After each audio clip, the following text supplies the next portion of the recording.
জামাত ইসলামের সাথে তো আদর্শিক দূরত্ব আর একটা নির্বাচনী দূরত্ব। সবাই সবাইকে রেসপেক্ট করি, ইসলামকে ক্ষমতা নেওয়ার চিন্তা করি এবং আদর্শকে বাস্তবায়নের চেষ্টা করি। তাহলে যতটুকু দূরত্ব বাড়ছে এটা এমন না যে এটাকে ম্যানেজ করা সম্ভব না। এখানে জামাতের ব্যাপারটা হলো জামাত কিছু সিদ্ধান্ত একা নিয়ে ফেলছে, যেগুলি আসলে জোটের সবাই মাইন্ড করছে। নির্বাচনী ঐক্য বা সমঝোতা নিয়ে বর্তমানে আপনারা কোন পর্যায়ে আছেন বা সর্বশেষ? এখন পর্যন্ত চলমান, এখন পর্যন্ত শেষ বলতে কিছু নেই, চলমান অবস্থায় আছে। জামাত ইসলামের সঙ্গে ইসলামী আন্দোলন বাংলাদেশের দূরত্ব বেড়েছে বলে অনেকে আলোচনা করছেন, এটাকে আপনি কিভাবে দেখছেন বা এর কারণ কি হতে পারে? জামাত ইসলামের সাথে তো আদর্শিক দূরত্ব আর একটা নির্বাচনী দূরত্ব। নির্বাচনী দূরত্ব এখন পর্যন্ত বাড়ছে বা কমছে এরকম যতটুকু পরিলক্ষিত হচ্ছে, যদি আমরা উভয়ই আবার সমন্বয়ে কাজ করি তাহলে যতটুকু দূরত্ব বাড়ছে, যদি অনেক সবাই বন মসলে ভালো থাকে, সবাই সবাইকে রেসপেক্ট করি, ইসলামকে ক্ষমতা নেওয়ার চিন্তা করি এবং আদর্শকে বাস্তবায়নের চেষ্টা করি, তাহলে যতটুকু দূরত্ব বাড়ছে এটা এমন না যে এটাকে ম্যানেজ করা সম্ভব না, মনে হয় ম্যানেজ করা সম্ভব।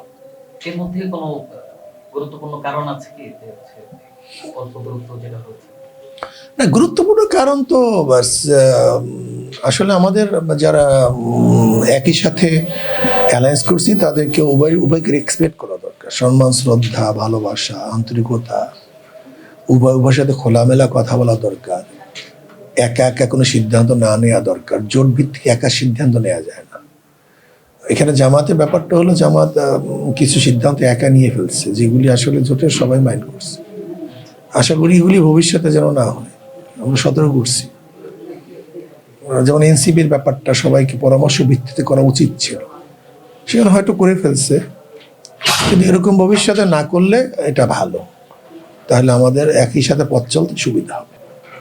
এই অবস্থায় ইসলামী ঐক্যকে বৃহত্তরভাবে ধরে রাখার জন্য ইসলামী আন্দোলন বাংলাদেশের কি কি পদক্ষেপ হচ্ছে বা সর্বোচ্চ চেষ্টা করবে, সর্বোচ্চ চেষ্টা করবে। ইসলামী আন্দোলন বাংলাদেশ সর্বোচ্চ চেষ্টা করতেছে, সর্বোচ্চ ছাড় দিচ্ছে, চেষ্টা কমতি করছে না, এবং ইনশাআল্লাহ আগামী দিনগুলোতে সর্বোচ্চ চেষ্টা করার চেষ্টা করবে ইনশাআল্লাহ। ইসলামী আন্দোলন বাংলাদেশ বিএনপির সাথে নির্বাচনী সমঝোতা বা কোনো সমঝোতায় যাবে কি? এখন পর্যন্ত তো যায়নি। কোনো সম্ভাবনা আছে কি? কালকের কথা আমি জানি না, এখন পর্যন্ত যায়নি। আজকে আপনি বেগম খালেদা জিয়ার জানাজায় গিয়েছিলেন, বেগম খালেদা জিয়াকে নিয়ে আপনার মূল্যায়ন জানান? না, তা তো আমি গতকাল কি বলছি, দেশের একজন অভিভাবকের মধ্যে একজন অভিভাবক ইন্তেকাল করেছেন। তিনি দীর্ঘদিন পর্যন্ত নেতৃত্ব দিয়েছেন বিএনপির, 3 বারের প্রধানমন্ত্রী ছিলেন, এর মধ্যে ভালো মন্দ সবই জড়িত আছে। তা আমরা মনে করি আমরা খারাপ ব্যাপারটাকে এখন সামনে না আনি, ভালো ব্যাপারটাকে, ভালো দিকগুলি আমার সামনে আনা উচিত। যেহেতু সে চলে গেছে, আমি মনে করি সে দেশের জন্য কল্যাণ করার চেষ্টা করছেন, ভবিষ্যতে যারা আসবে তারাও যেন কল্যাণ করার চেষ্টা করে। এটি হলো আমার মূল মূল্যায়ন। কালকে বক্তৃতা করছি এই বিষয়ে।